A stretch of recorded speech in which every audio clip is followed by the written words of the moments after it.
Awesome. I'm excited to be here today and share some of these principles that I've learned in trying to um, become more emotionally agile myself. Um, I like the term emotional agility, but really, if you want to click ahead on, so you could go to the next one. You could really call it any of these things for my purposes today. And so emotional agility, emotional resilience, emotional intelligence, I'm kind of lumping all those into one. Now, obviously, just being a human and living, we have to have a degree of this, but also as business owners, I feel like there's a whole extra wave that comes that we have to be agile. That's why I like the term agile. Um, and so um, you can get in very specific with some of these meanings. I'm kind of just talking about what's going on up in our brains. And so if you go next. Um, so I've kind of summed it up here too. The ability to adapt to emotional challenges with courage, helping yourself and others the best you can, reaching out for additional help when needed. Which I think that last part's also really important, especially as we do business. We always are reaching out for help, but that's also why we do it so we can help others. Um, and so for you guys, um, what has helped you? To go to the next one, off. What has helped you? Oh, is it working now? Okay, I've got a clicker. We're gonna get this. What has helped you to be able to adapt to mental blocks and emotional challenges? Whether that's a principle or maybe something somebody told you or a practice that you have.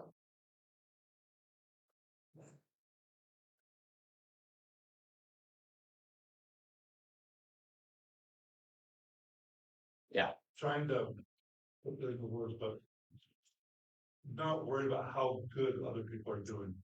That makes sense. Like I'm not comparing myself to others, Mm. and I'm that not helped. jealous of other people's success. I know that's helped me in my ability to deal with challenges, something where I can kind of focus on what I'm doing myself rather than focusing on how other people do. Now, but not in a selfish way, right? No, not a selfish. Yeah. That's I think that I thought about that when I was saying it. Yeah. You don't want to say I'm just focusing on myself, not anyone else. Saying you're not worried about the other people more successful or you know, Yeah, no, and I say that because it seems like it almost you're like, oh, I can't focus on myself because that's selfish. But when I turn outward and I focus on other people, now I'm comparing. I'm getting caught in comparisons, right? And so being able to strike that balance. Um, what else?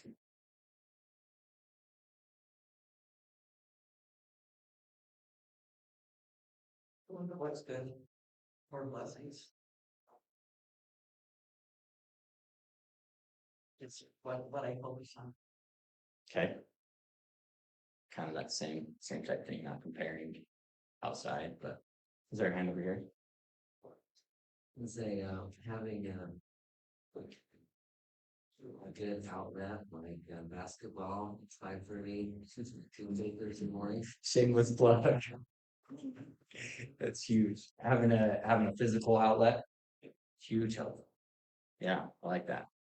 Um, anybody else have anything that they found helpful to be able to just navigate the waves of life? I think it's changing the self-talk too, and just saying, before it's like, you can't do this, and I'm like, you got this, doesn't like, the comparison like doesn't have to look like somebody else does it, but you can do this too. How do you change the self-talk? It takes time. You have to stop the negative, and it's just little by little saying yes, or finding, positive word to say, like you can do it, or keep trying, don't stop. Like it's for me anyway, it's finding little things that if I do them every time that thought comes in, if you're not going to do this, you can't do this, you won't be able to. But if I push it out, we start to become able. Yeah, so it takes practice. Yeah. Well, and I think along with that, like one of the things that you have to actually recognize that they're doing negative self-talk.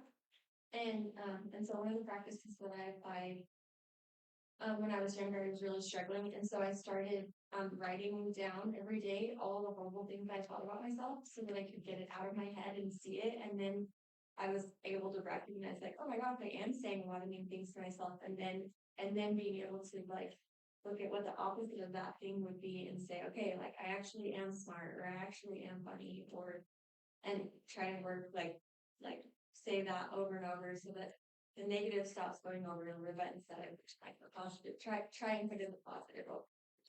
Yeah, I like that. And I think everybody here is going to have a wide range of whether it's a lot of negative self-talk or whether it's a lot of doubts. We're all going to be on a whole range of what's going on up in our heads, right? But I like these answers so far. It sounds like it takes some intentional, dedicated practice, right? So I obviously, well, I think most of us we want to be agile, right? Emotionally agile. We don't want things to affect us for long. We want to be able to move on. And so I think first we have to know what it looks like to be that way.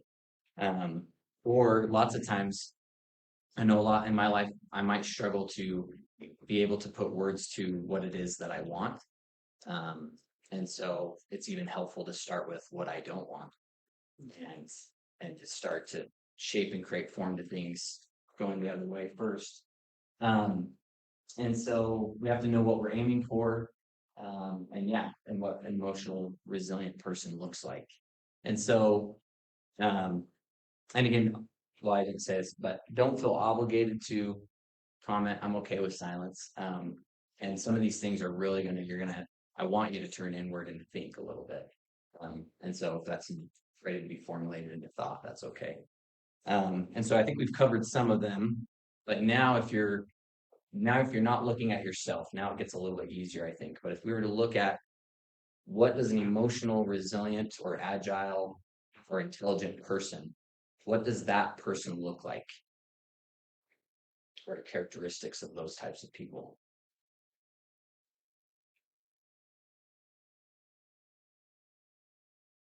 I think those people understand whose opinions matter, whose opinions don't matter. There's so many voices out there, and so many things talking to us that we have to stop and say, well, that doesn't matter to me. Who are they to say that? There are a few people in our lives that their opinions do matter, but for the most part, most of them don't. Yeah, I like that. Yeah. Someone who can laugh at themselves, not take themselves too seriously. I like that. What else do they look like? Yeah. I think somebody who sees failure as learning points instead of failures. Yeah. I was gonna say something similar. I just finished a course on emotional resilience on first responders, and I'm almost done with a second course on corporate. It's for corporate people. But there's so many different things that trip us up in this world, just all sorts of different aspects, and certain people learn to overcome certain things. And so I think not listening to those voices that are all out there, but sometimes it helps to see a mentor type person that's overcome a certain type of thing. It can be anything. And knowing that it's possible. And like she said, it's like failure is actually success, right? I mean, almost everyone that's wildly succeeded has failed at something. And so you learn from that and dust yourself off. And it's not really how many times you fail, right? It's how many times you get up and keep going. I think there's something to that. Yeah. No, I love that. And again, that's kind of like not comparing, because there's some people who are really successful because they're good at doing what they're good at, right? They figured out what they're good at. And that doesn't mean that they haven't struggled or failed, but they're doing something that they're good at. So lots of times we look at ourselves and say, well, I can't do that. And maybe that's not our skill set. Where we have something that they don't have, right? And so by always focusing on what we don't have, we're still not getting at what we want and what to focus on. It's just focusing on everything that we don't have, right? And so if we had to just use like a characteristic, so now this is going to the science. Okay, this is what research shows. If you had a guess now, people would be like, oh, there's no wrong answers. Technically, I haven't pushed it. Sorry, here we go. Technically, there's two characteristics that have shown to be the most predominant in someone who has good mental health. And so if we had any guesses, and it's just like a characteristic, what would those characteristics be? What would we think that they'd be? Purpose. Okay, purpose. What else? So this is kind of even asking like, what do you think the two most important things could be? Positivity. Positivity. Okay. Self-esteem.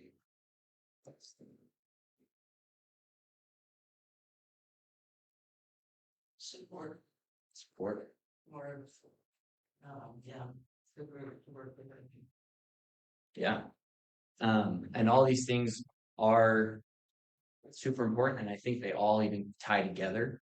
And I ask you to do that so your mind kind of starts, well, what would be the most important things? But according to the research, the two most important factors or characteristics that somebody could have that they will have the best mental health, the strongest mental health, is agent. Oh, my camera didn't just turn on.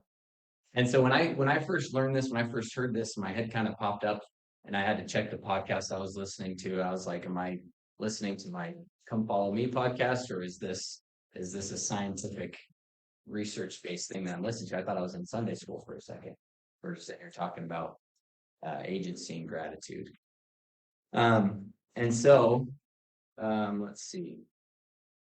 So let's talk. I want to focus on agency really quick because that's the one that I think really surprised me. I think gratitude makes sense, but I didn't really associate it. So, what does it look like? What's an agent? What does it look like to be an agent or to have agency?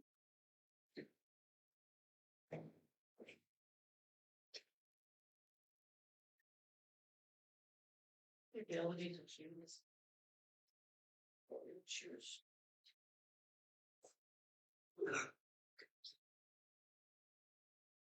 You're responsible for your own self. You realize that you have the freedom to do something. You don't have to have permission. Go out and try something. Put your best foot forward. You don't have to worry about somebody holding you back. Yeah, Accountability too. taking accountability, right, and responsibility. Yeah, I was saying, not maybe blaming others. yeah. And that's where I was about to go. So again, sometimes it helps to say, well, what isn't it? What is the opposite? So person who isn't acting as an agent, what would that look like? Blaming, not taking responsibility, right? Accepting consequences. Yeah, ignoring consequences, not accepting them, Being a victim. being a victim. And so the interesting thing is, because I think, Tara, the first thing you said was the ability to make choices.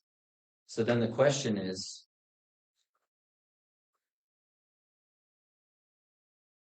do we all have the same ability to make a choice? Or do we have to be born into a certain part of the world? Probably depends on the choice. Sorry to make some fun. No, please. So if you believe Viktor Frankl, who obviously was the Holocaust and horrible situation, he would say absolutely, we all can choose, no matter what our circumstances are. We have the freedom to decide. We don't have to just accept what someone else has given us, even in the most horrible circumstances. That being said, our menu of choices is, it does vary depending on the situation that we're in. We can't control all that, but that power is not. Some people feel like it's being taken away, but I think he would argue we have a lot more, and that's a tough one, but we have the ability to maintain that ourselves. Yeah. Is that what you were gonna say? Were you raising hand? Oh, I was just thinking that, you know, he's talking about the Holocaust, those people, he could make choices, but he wasn't free from the consequence. He understood his consequence. He was still free to make that choice, but I think that's one time sometimes I see parents feeling, well, my kids have their agency, they can choose whatever they want, but they never teach them the consequences. And there's always a consequence to any action. And I think being a good agent is you're aware of the consequences of your choices, and you decide a good choice or a bad choice. Consequences, I think, help make those choices. Yeah. Yeah. Of course, there's gonna be limits on like where you live, and I think Americans have a lot more agency with other parts of life. But one choice we can always make is our outlook and perspective, attitude on things, and we can always choose whether we focus on the good. Yeah. Yeah, I love that. Because as you start to think about it, there are some limiting choices as far as what we're capable of doing or possibly buying, right? There might be some limits, and there's especially limits on what I can do. I don't have any power over your choices, right? So my agency doesn't, you get to still choose yours. And so people can still do harmful things. But as you start thinking about it, when you get deeper, it's like, but do my circumstances dictate if I'm happy? And you bring up the Holocaust, and I think of the Hiding Place, Corey ten Boom. And I don't know if any of you read that, but she was a survivor of the Holocaust, and well, no, she wasn't. Her sister was. Her sister wrote the story about her, so got to get that straight. But she has this story where she talks about they were put in this internment camp, and they're put in the very worst of places that it had just such extreme lice that they all went through, and they just pulled their hair out literally so that the lice wouldn't affect them. And because the place was so bad, well, and so at the time, she tells her sister, God gave us a command that we're supposed to be grateful for all things. And she'd been kind of having this theme. And her sister finally was just like, I can't anymore. Like, I don't know how you are going to find a way to be grateful for this. Like, I can't, I'm out. But she's like, she prays that night. She says, thank you for the lice. And so later it came out that because it was so gross, that was a place that the guards didn't even go. And so the people who were there didn't get raped, and they weren't subject to a lot of the other horrors that other people were.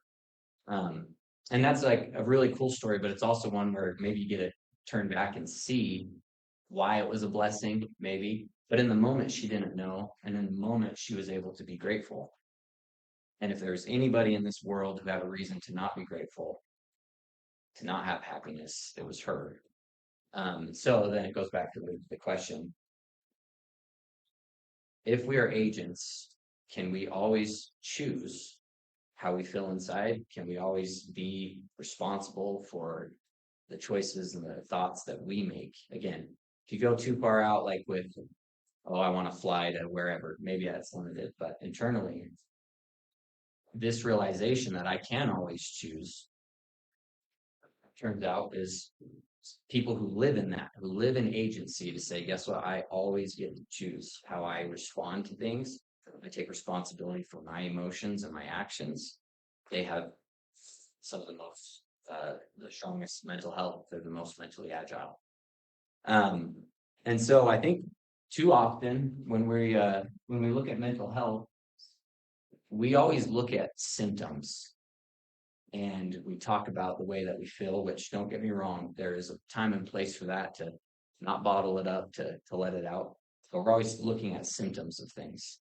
And we're not looking at what it is that we actually want. And so an example of this is, if you were to decide that you wanted to run a marathon, this is just an example. I don't want to run a marathon. Do you lead out with, and well, I probably would. My knee's bad. I've never had endurance, so I can't run a marathon. Or, and what you should do is you go and say, well, I wonder how I can get to that point. And you go look at people who run marathons. And then you start to emulate their types of routines and their schedules into your life, so that you can become that thing, right? And so we understand it when it comes to like physical things. You'll go get a trainer, you go get somebody who can kind of help you learn what to do. But again, with mental health, we always just like, well, I'm not happy, or well, this is my cap of what I'm capable of doing, and we lead out with our doubts. And so are we looking at our doubts, or are we looking past them? Because your brain cannot predict the future. It's going to try to, but all your brain has to go off is the past. And it's just taking record of what has happened. And so that's all that's up here, what's already happened. So, of course, it's going to tell you what has already happened. It can't tell you what could be if you're just, those doubts that come to your mind, because it hasn't happened yet. It doesn't have any evidence of it yet. Or maybe there's some, depending on the level. Maybe there's some evidences that something's possible. And so it writes a script for you to follow to keep you safe, is what your brain's going to do. And so we already kind of talked about, and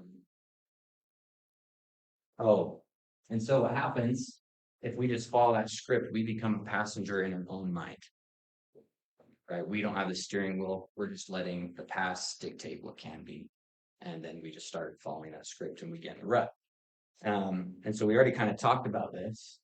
But these are kind of thoughts and actions of a passenger, which is also kind of that opposite of someone who's acting in agency. But lots of blaming, lots of excuses, leading out with doubts, complaining, you allow fear to rule. And I put this one in red because I feel like, at least I know I would do this, but that's just the way that I am. Whenever there's something that maybe there's something in our heart that tells us that we could be more, we let that one just squash it. That's just how I am. I'm not smart. I can't do that. We let that squash it. Because again, your brain doesn't have any evidence to tell you that it could, with some things perhaps. And so we want to be able to move from passenger to being the driver in your own mind. And so before I move on, I just want to check if anybody, as we've talked about this, has any thoughts, something to add before I move on. Yeah, Matt. It reminds me of a joke. There's this girl who brings a flyer home about a dance and shows it to her dad. Dad, there's a dance coming up. I'm just not pretty enough. So the dad looks at the flyer and says, well, where does it say on here you have to be pretty? I like it. Not in the requirements, right? I like it. It's nice. Anybody else? Okay, so I'm really disappointed in myself because I had a paper to give you. Maybe we can email it. And I actually don't have it on this computer, so I can't even pull it up. I keep forgetting I have to click through both these. There's my little graphic of you're now the driver instead of the passenger, right? So I had a handout that I was going to walk you through this process. We were going to do it, and I didn't bring it. So maybe if you have paper or if you have a device, we can just talk about it a little bit. So what we're going to do is we're going to write our story. Okay, and this is a method, a way for you to become the driver of your own mind. Because you got to remember, your mind it only has the past. And so now we're talking about faith as a principle of creation. And so we're going to look ahead and we're going to say, this is what I want. And so what you're going to do is you're going to write it as if it's already happened, or if you are already that type of person. And so you don't say, I want to do this. And so, for example, I exercise every day, or I am a healthy person. I am healthy. Um, and what I'm going to suggest as you do this, that if this is a new concept, now I know there's some people that you may have used vision boards before. You may have done exercises like this, and maybe you're comfortable with this. If this is new to you, I recommend when you start doing something like this to focus more on characteristics than specific goals or numbers type thing. And the reason I say that is your mind is going to come in and sabotage you because you're going to write something and its warning bells are going to go off and say you're lying. You can't do it. It's not true. Or this hasn't happened yet. And when we start this process, sometimes it takes a while. We have to kind of learn what we're actually capable of. Let somebody in here. Oh, how do I get to their screen? Someone's ready to go in. And so, for example, when I started on this journey, I call it the cycle of self-hatred that I would go through, where I had built up in my mind that I was capable of making any change I wanted at any time. And I'll get to that when I want to get to that. And when my life ended up in a place that I didn't like where it was at, I was like, all right, it's time to make some changes. And I go through and it's like, and we just had the New Year, so maybe you guys are familiar with this, but it's like, hey, boom, boom, boom, boom, boom, here's all my goals. I just set 20 goals. And then day one, it's like maybe I hit half of one of those 20. And it's just like depressing because they were all things that I was not incorporating in my life, but I was Superman. I could do all these things. And so that's really depressing. And so then you kind of just do this cycle where you get to this point in your life where you don't like where it's at. You set some goals, you see yourself more clearly. You see that you're not quite capable of living up to all the things that you want to live up to. And that kind of makes you go back into this depression place where then it's easier to just not think about it for a while until you just get low again. And then you decide, I'm going to make a change in my life. I'm going to set some goals, and you start to feel a little better because you decide to make a change. And then you see yourself more clearly, and you kind of just get stuck in this cycle of, and then eventually you're just like, I just rather not try. And it's easier to forget about it and not try to push against my parents in my brain. It's just easier to just not even try on. So what I'd say is sometimes it takes a minute to kind of figure out how slow this process is going to be and not be discouraged. And it takes a lot of humility. And even awareness. And so if I were to just say, hey, I'm going to make $5 million tomorrow in a week, I don't think I've learned the things that it takes to do that yet. Right. And I might be sorely disappointed when that thing doesn't happen. So I start with characteristics to say, I am this type of dad. I am this type of person. I'm unselfish. I'm the type of person that people want to be around. That's where I start because that's something that I can practice today. And I don't know if there's ever really a time where I can check that one off to say, I've done it, but it's a goal that I'm aiming for. I know what it looks like. And so, and hopefully you've been taking some notes and thinking about some things because I've got to get going here. But something that I just want to add here at the end, that when I learned about this, I'm very skeptical with these types of things. I'm always just like, whatever, it doesn't really work, and so the first thought is like, well, what do you have to lose? So what if you write something down and it doesn't happen? You don't have to put it on the internet. You don't have to show it to anybody. So what's going on in your mind right now that's telling you that you can't do that you can't just write something down on a piece of paper? But then the person who was going over this, where I learned this, they said, if you're struggling with this, then you are a passenger in your own mind. If you're struggling to tell yourself what kind of life you want to live, you're a passenger in your own mind. And that really hit me because I'm like, I'm skeptical about this kind of stuff. You know, is it really this magical thing? And the truth is, it's not a magical thing. You don't write it down and it doesn't just magically happen, but it gives you something that you can now aim at and work towards every single day. And it gives you aim. And that's where we go back to this practice thing, right? And you're pushing against it. And eventually, over time, you will become that thing or you will accomplish that goal. And so, where did I leave this one? That's the what if. So don't let, oh, now we're up for the end.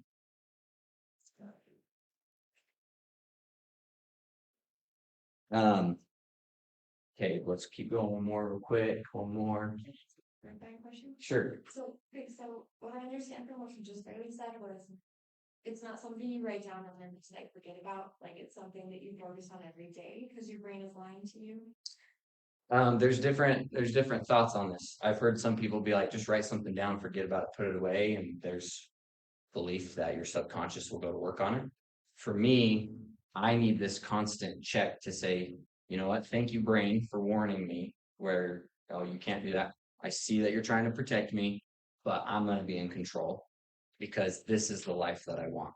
I want to hit this goal. I want to be this thing. I'm not going to focus on all of my doubts or my insecurities. I'm going to look past those to the thing that I want to be and say, I get it.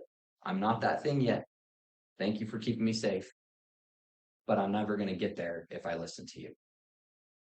And so there are some people that say your subconscious will do it for you, but that hasn't been my experience. Yeah. If I want to get up in the morning, my mind, Yeah. and I have got to channel it. It really helps me to put down the most important thoughts for me to make my morning go this way on a piece of paper and go through in the mornings. It really helps. Yeah. Me, you know. Yeah. So this is one of my favorite definitions of faith. And depending on, I mean, that can be a triggering word in so many ways. One, it could trigger you and put you to sleep, or it could be you're struggling with faith in a religious context. And I use a definition from Hebrews here, but this is what this process is. Faith is the substance of things hoped for. I want to be something more than I am today. I know I'm not this thing yet, right? And the evidence of things not seen. I've seen other people do it. Maybe it's just a feeling in my heart that I can be that thing, but I have some evidence of it, but I can't see it yet. It's the principle of creation. It's how we create. It's how you go create your business. It's how you go create the life that you want. Is you have to put it out there and you have to strive for it. And so you sent the next. We don't have time for that one. I just like this example. But when you put pressure, when you squeeze an orange, what comes out? Orange juice, right? So when you're under pressure, what comes out? It's what's inside. And that takes practice sometimes to get out what you want to come out when pressure is applied. And if you don't like what's coming out, then that's where you have to apply this. You got to write your story. You've got to change and start to strive for something. But no matter what happens when pressure is applied, what that substance is going to come out. Okay, and then just this last quote here. Your faith will grow not by chance, but by choice. Again, if you live in the past, live in the doubts of what has been, it's very hard to move forward. So, and so anyways, that's my time. If this is interesting to you, we can chat after. Thank you for your participation. I really have seen these things be very helpful in my life to get through mental blocks, emotional blocks, to be able to push through some of the things that I don't like about myself to start to make some changes. So thank you very much.